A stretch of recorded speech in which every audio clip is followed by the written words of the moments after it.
Hallelujah. Purihin po ang ating Panginoon. Isang mapagpalang umaga po sa bawat isa.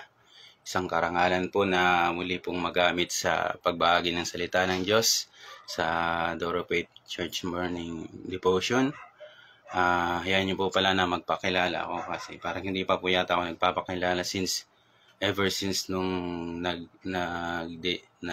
naglilid ng morning devotion. Ako po pala si Brother Louie Marino. Under po ako ng Door of Faith Church, Taiwan. Pero nandito na po ako ngayon sa Pilipinas. So sa umagang ito po ay mag-aaral po tayo ng salita ng Diyos. Pero bago po ang lahat, ayahan po natin na tayo makapagpuri at makapagsamba sa ating Panginoon. Awit po tayo sa Panginoon. Sabi po sa awitin, what a day that will be. There is coming a day when no heartache shall come, no more clouds in the sky, no more tears to dim the eye. All is peace forevermore, of that happy golden shore. What a day, glorious day that will be. What a day that will be, when my Jesus I shall see. When I look upon His face, the one who saved me by His grace. When He takes me by the hand and leads me to the promised land. What a day, glorious day that will be. There'll be no sorrows there, and no more burdens to bear. There'll be no more sickness, no more pain, no more parting over there. And forever I'm gonna be with my God who died for you and me. What a day, glorious day that will be. What a day that will be, when my Jesus I shall see. When I look upon His face, the one who saved me by His grace. When He takes me by the hand and leads me to the promised land. What a day, glorious day that will be. What a day that will be, when my Jesus I shall see.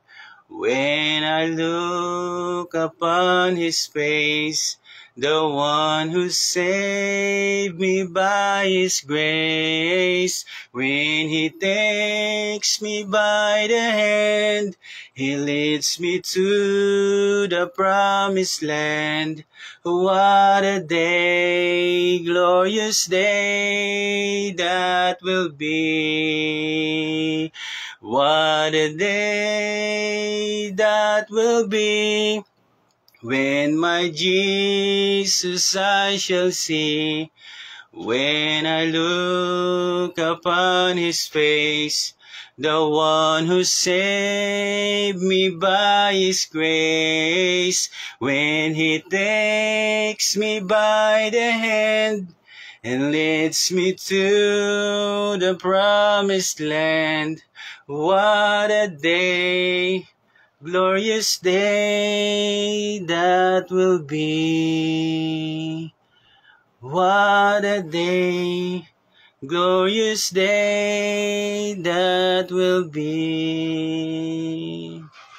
Hallelujah. Purihin po kayo, Panginoon. Purihin po kayo aming Diyos. Purihin po kayo aming Ama. What a day that will be, Panginoon. Yung makita namin kayo na mukhaan, Panginoon. Wala na po sigurong mas sasaya pa, Panginoon, na mangyayari sa buhay namin, O Diyos. Yung makita namin kayo, Panginoon. What a day that will be. Hallelujah. Glory to you, Jesus. Glorify your holy name. Lord, salamat po sa umaga na patuloy na ipinagkaloob niyo po sa amin, sa bawat isa, Panginoon, na patuloy na magising, Panginoon. Salamat po sa biyaya niyo po sa amin na patuloy na mabuhay, Panginoon.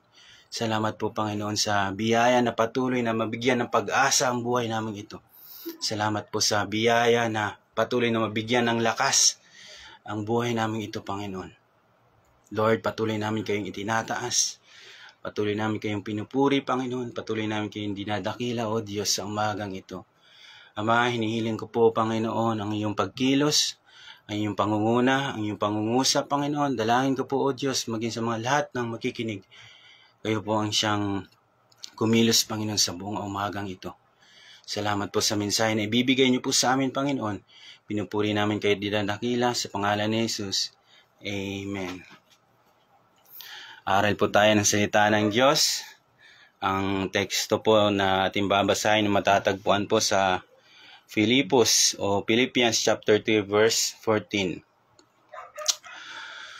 Sabi dito, tulad ng isang manlalaro, nagpapatuloy ako hanggang makamtan ko ang gantimpala na walang iba kundi ang pagtawag sa akin ng Diyos na makapamuhay sa langit sa pamamagitan ni Kristo Jesus. No? In English, I press on towards the goal to win. No?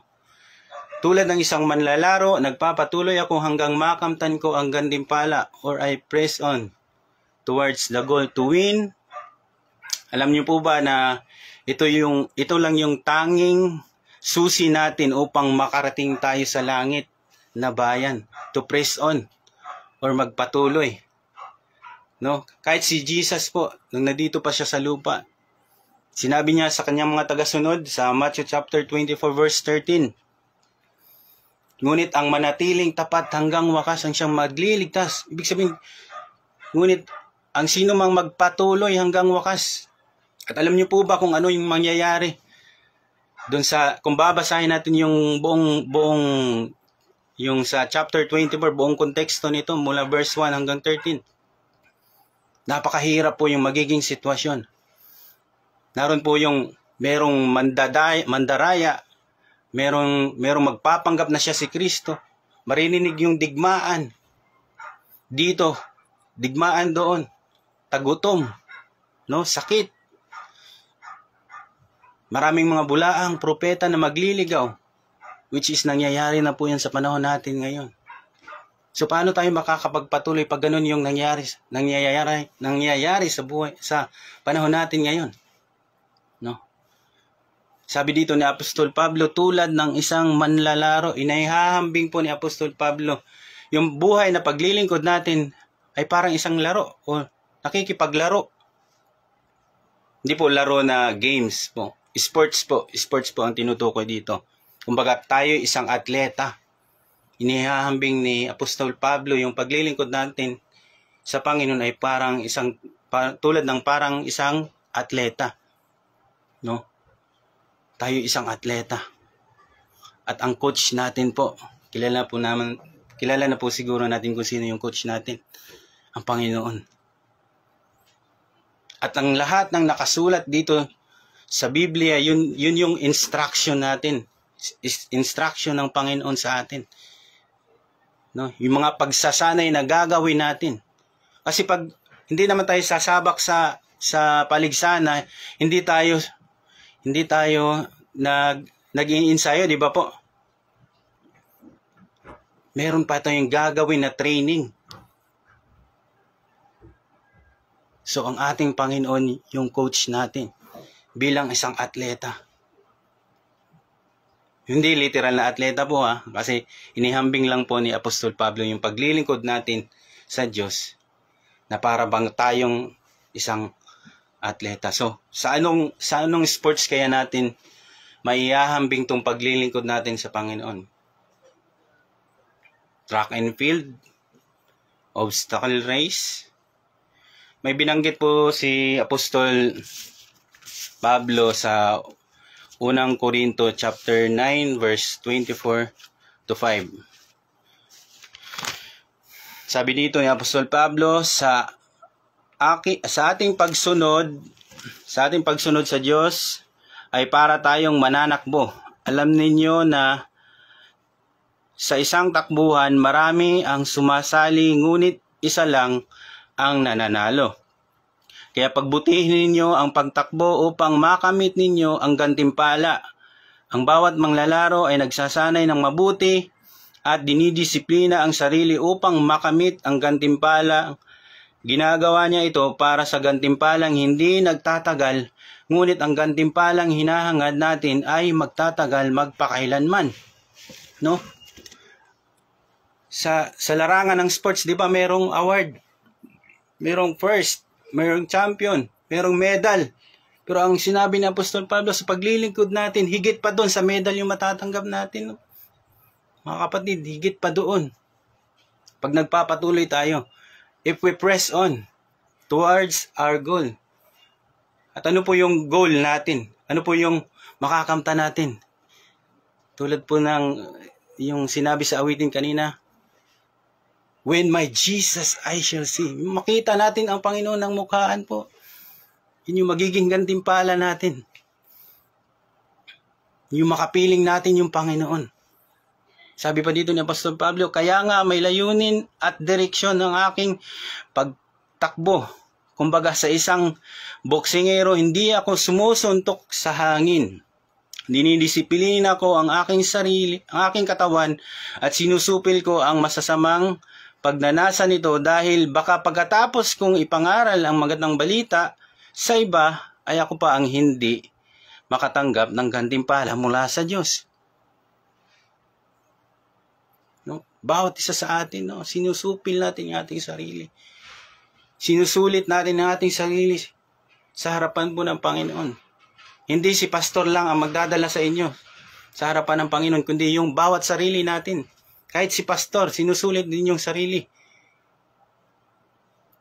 Ipine-present din yung sarili sa Panginoon, kung katanggap-tanggap pa ba tayo sa Panginoon.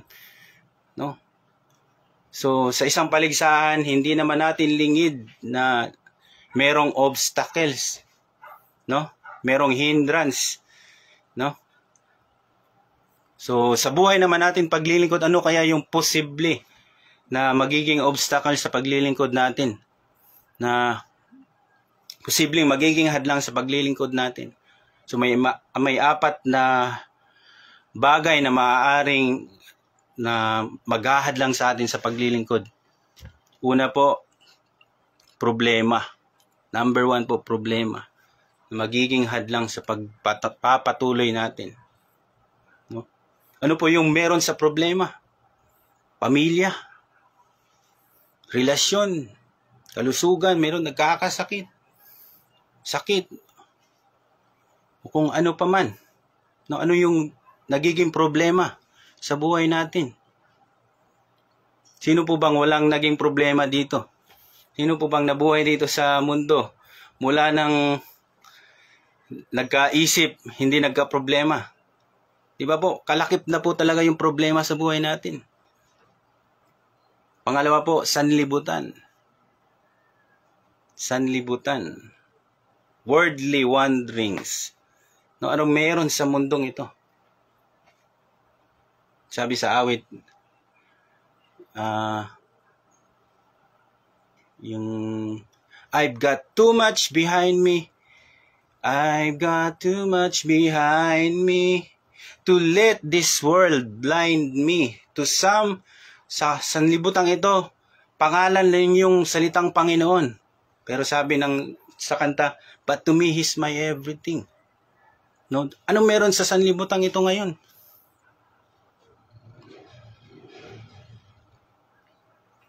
Bad influence, distraction, standard. No? Alam niyo po, marami na pong mananampalataya na nakikiayon o nakikibagay, nakikisabay sa gawaing makamundo. May iba naman na nagsasabi, buti pa sila. ganito, buti pa sila. Ganyan, no? Pero kumbaga, kinaiinggitan yung mga ginagawa ng sanlibutan ito. Pero anong sabi sa Psalm chapter 37 verse 4?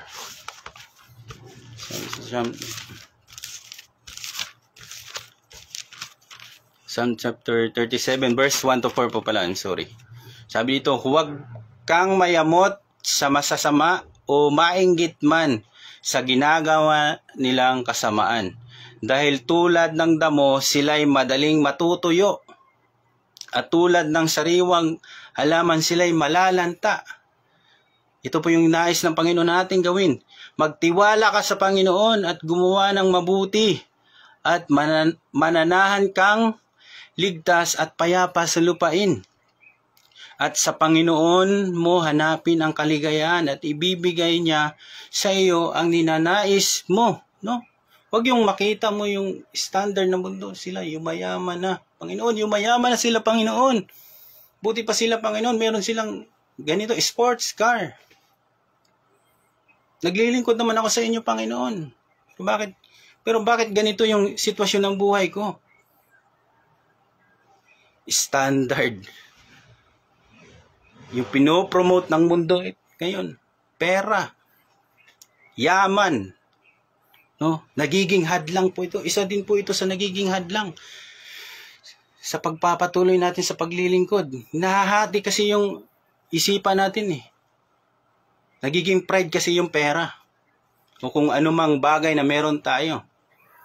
Minsan yung gusto mong, kung may nakikita ka sa kapitbahay na meron sila, gusto mo rin na magkaroon ka ng para sa inyo.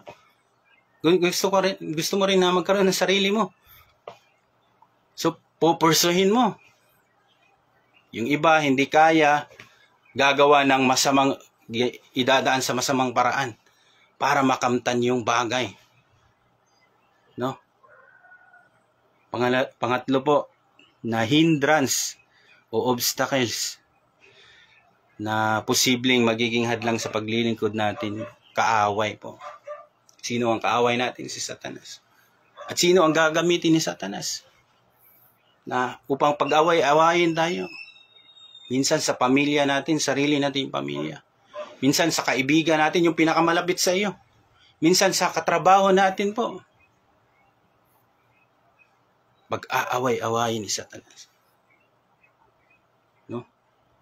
Minsan sa kapatiran niya eh. Kaaway. Nagiging hadlang. Pang-apat po, yung pinakamahirap talaga na kalaban, yung sarili po natin.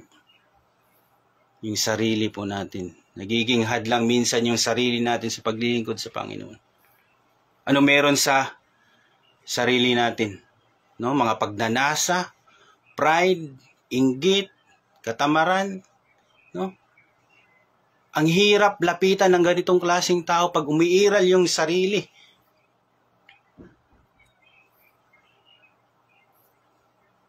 Ang hirap ang hirap makipagsundo. Ang hirap pakiusapan. Pag nagiging self-centered ang isang tao. Self-pity. Sabi ni Apostol Pablo sa Roma chapter 7 verse 15 to 23, may mga bagay siya na gusto niyang gawin pero hindi niya nagagawa. At may mga bagay siya na ayaw niyang gawin pero siya niyang ginagawa. Sabi niya sa verse 23, so may kapangyarihan daw na namamayagpag sa kanyang sarili. Ano po yung kapangyarihan na yun? Kasalanan.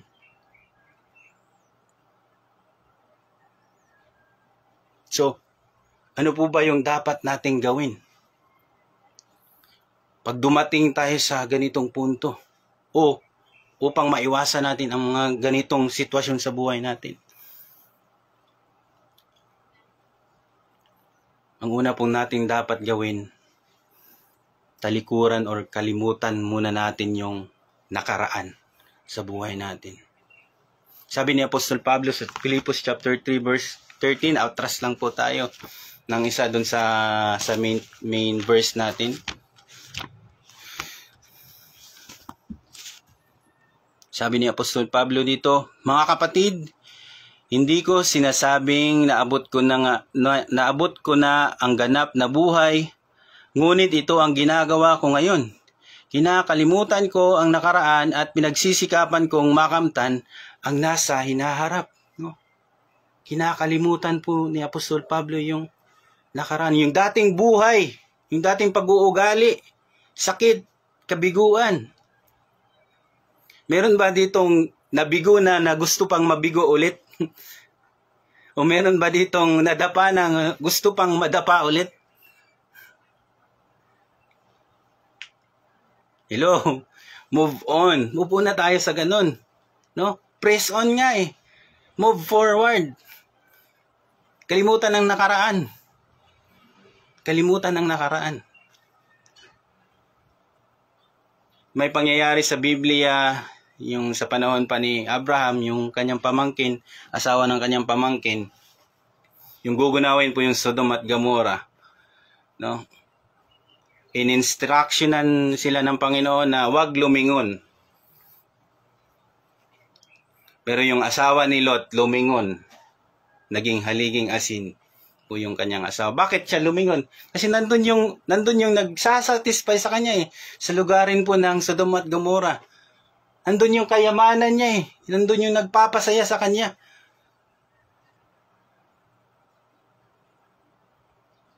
Hindi niya maiwanan. Meron bang nag-aararo na palingon-lingon na nakatalikod? Ano kayang itsura ng kanyang inaararo? Pangalawa po na dapat nating gawin, train yourself into holiness. Una po, talikdan or kalimutan ang nakaraan. Pangalawa, train yourself into holiness. No? Bakit? Mahihirapan po tayong magpatuloy kung may nakatago o may lihim tayong kasalanang ginagawa. Mahihirapan po tayong magpatuloy kung may inaalagaan tayong kasalanan. No? Bakit nga ba bumabalik-balik yung tao sa pagkakasala? Bakit nga ba? Kasi nai-enjoy nilang gawin yung kasalanan.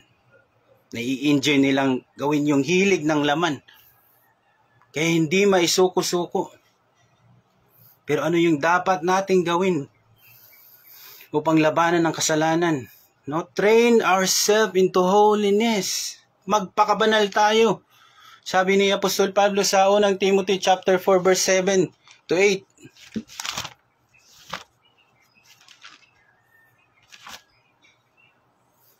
Sabi dito, huwag mong pag-aksayahan ng panahon ang mga walang kabuluhang alamat na sabi-sabi lang ng matatanda. Sa halip, sanayin mo sa kabanalan ng sarili mo sapagkat kung may mabuting na idudulot ang pagsasanay natin sa katawan, may mas mabuting maidudulot ang pagsasanay sa kabanalan sa lahat ng bagay. Huwag daw nating pag-aksayahan mga bagay na walang kabuluhan. Dito sa mundo sinasabi na gawin mo ang lahat ng gusto mo so long as wala kang natatapakang tao. Gawin mo ang lahat ng gusto mo. Yun yung pinopromote ng mundo eh. Pero ang nais ng Panginoon na gawin natin, magpakabanal tayo po. Sabi nga sa Roma chapter 12 verse 1, alang-alang sa maraming pagkakataon na kinaawaan tayo ng Diyos, ibigay natin ang ating sarili na handog na buhay, banal at kalugod-lugod. Ito yun daw yung tunay na pagsamba natin sa Panginoon, no? I-present natin ang ating sarili. Holy and blameless. At maging katanggap-tanggap sa harapan ng Panginoon. Huwag nating hanasain na maging katanggap-tanggap tayo ng mundong ito. Kasi sinabi na ng Panginoong Hesus doon sa Matthew chapter 24 na kamumuhian tayo ng mundong ito pag sinunod natin si Kristo. Pag magpapatuloy tayo sa paglilingkod. Kamumuhian po tayo ng mundong ito. Kaya huwag nating sikapin na maging kauri nila. Sabi nga sa atin na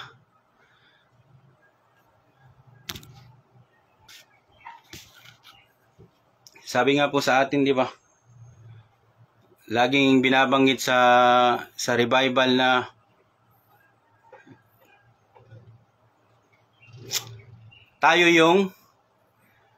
dapat tayo yung bumabaliktad sa mundong ito. Hindi tayo yung binabaliktad ng mundong ito.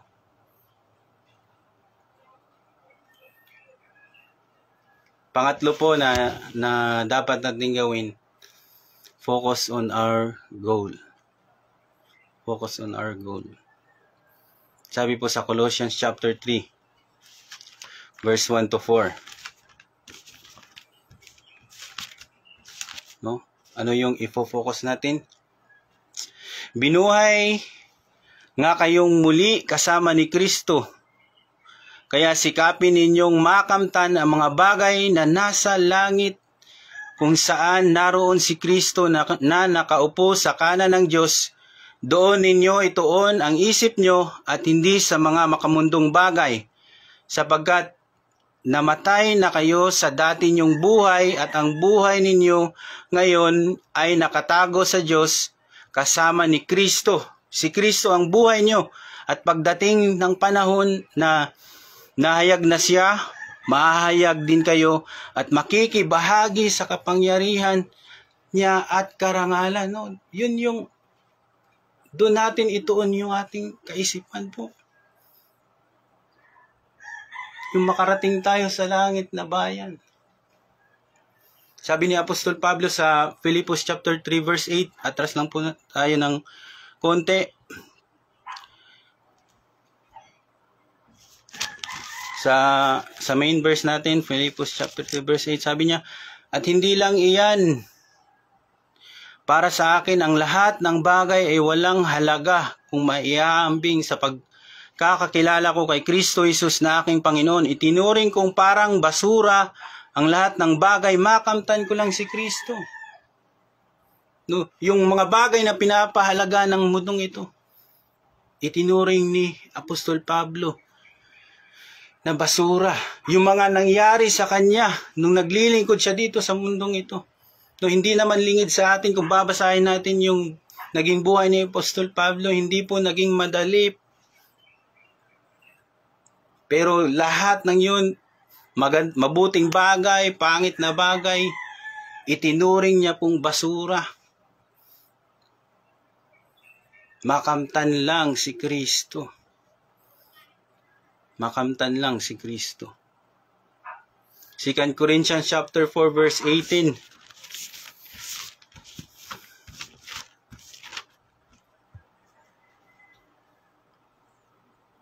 Sabi dito,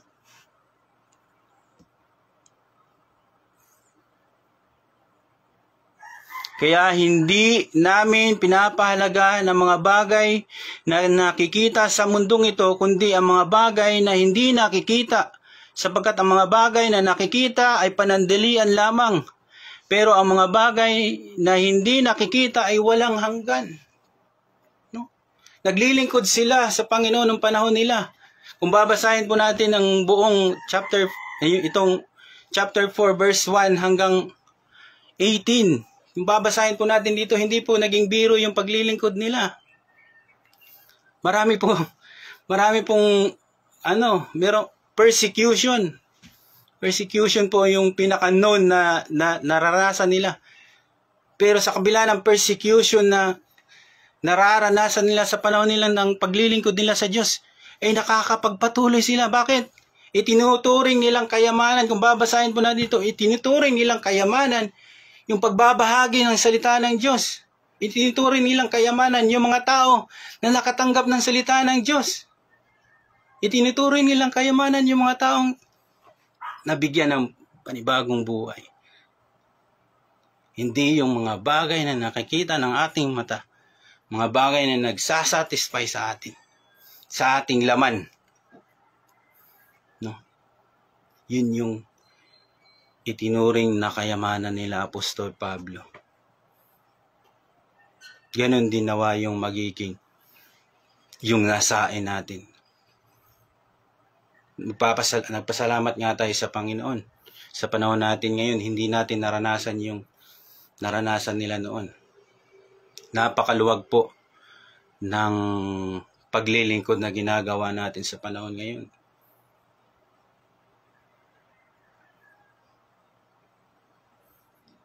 Roma chapter 8 verse 18 po.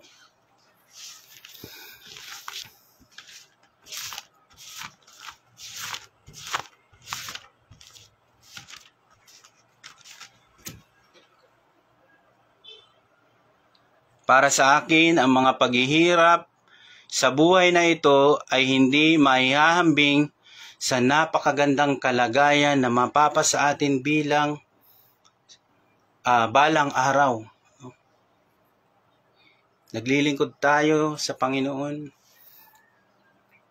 Yes, may mga hindrance, may problema, o kung ano pa man na nangyayari sa buhay natin, pero ang tinin natin, yung sinasabi dito sa mga salita ng Diyos, hindi maihahambing sa napakagandang kalagayan na mapapa sa atin balang araw. Last verse po, 2 Timothy chapter 4 verse 7. Alam po ninyo ang verse na ito.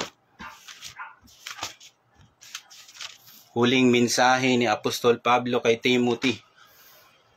No, sabi ni Apostol Pablo, puspusan akong nakipaglaban sa paligsahan, natapos ko ang dapat kong takbuhin, nanatili akong tapat sa pananampalataya. Ngayon may inilaan ang Diyos sa akin na koronang katwiran.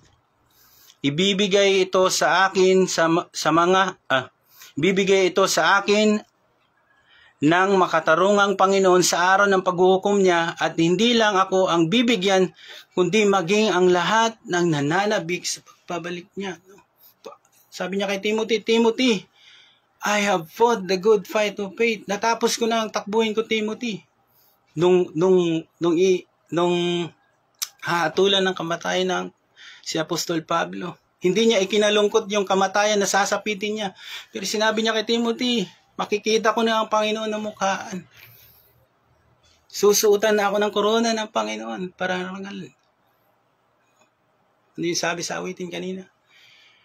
What a day that will be when my Jesus I shall see. When I look upon His face, the one who saved me by His grace. When He takes me by the hand, He leads me to the promised land.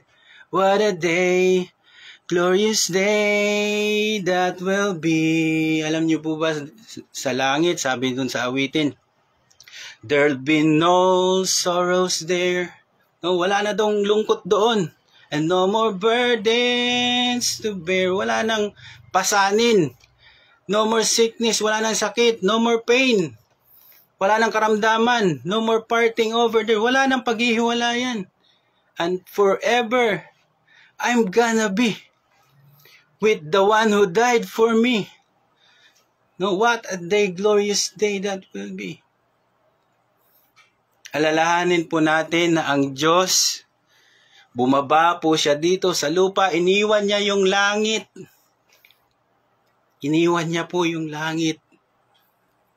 Iniwan niya yung napakagandang langit. Bumaba siya dito sa lupa. Pinagsilbihan tayo, pinaglingkuran tayo hanggang kamatayan. No? Para sa ating mga makasalanan. Sino po tayo? Sino po ba tayo? He saved us by His grace po. Hindi po tayo karapat-dapat magyabang. Biyaya lang po ng Panginoon sa atin yung kaligtasan. Mga kapatid, kung sa panahon natin ngayon, merong nade-discourage na, merong gusto nang huminto na maglingkod, merong ayaw na, gustong tumalikod. Dahil sa sitwasyon, isipin niyo po yung langit na bayan na uuwian natin. At isipin nyo rin yung dinanas ng Panginoong Hesus nung nandito siya sa lupa.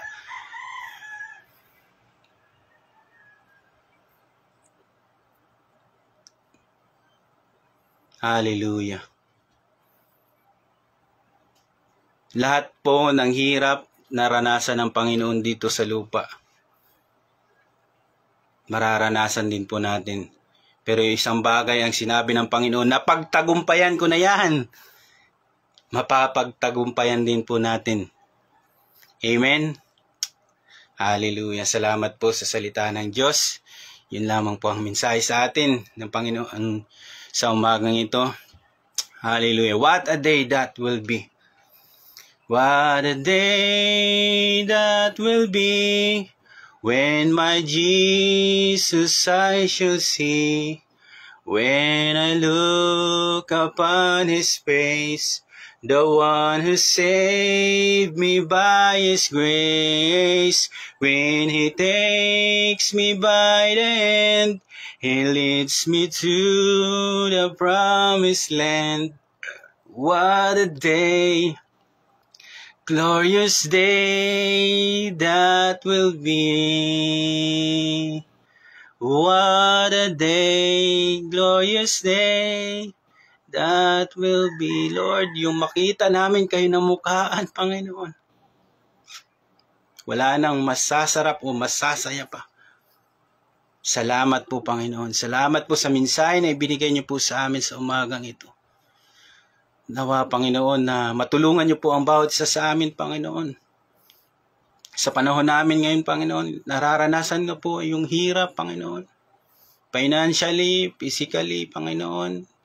Emotionally, Panginoon. Pamilya, Panginoon.